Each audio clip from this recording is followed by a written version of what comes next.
আমরা প্রায় প্রতিদিনই কিছু আরবি শব্দ ইউজ করি, যেমন আসসালামু আলাইকুম, তারপর জাজাকাল্লাহ।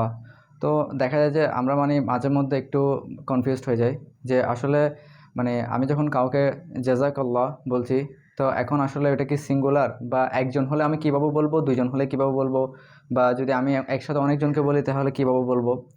তো একটু যদি খেয়াল করি, আমি কেন ছয়টা ছয়টা গিয়া লিখে রাখছি, যেগুলো হচ্ছে হচ্ছে আরবিতে প্রোনাউন, মানে এগুলোকে আমরা প্রোনাউন বলি আর কি। তো আরও অনেক আছে, এখানে হচ্ছে মানে মূলত ছয়টা, যেগুলো হচ্ছে মূলত সেকেন্ড পার্সনে, অর্থাৎ আমি মানে আমার সাথে উপস্থিত বা আমার সামনে আছে এরকম কাউকে বলছি।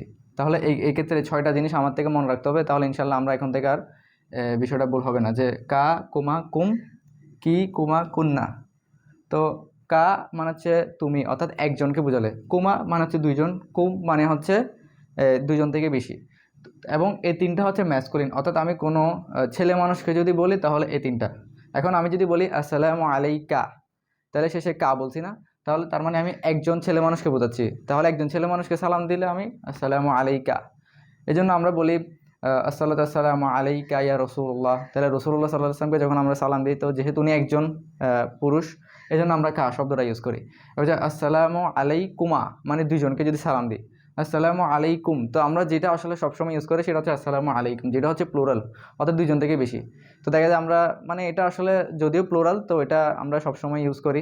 এই জন্য এটা একজনকেও বলার ক্ষেত্রেও আসসালামু আলাইকুম ইউজ করি, অনেকজনকে বলার ক্ষেত্রে আসসালামু আলাইকুম ইউজ করি।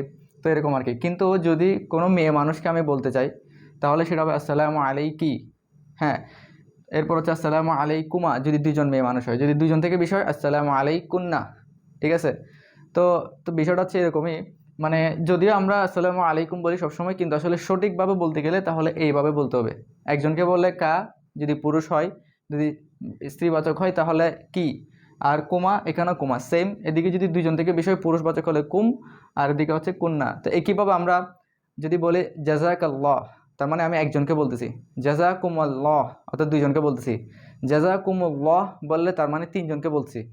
আবার যদি বলে জাযাকিল্লাহ, অর্থাৎ একজন মেয়ে মানুষকে বলছি। জাযাকুমুল্লাহ দুইজন মেয়ে মানুষকে বলছি।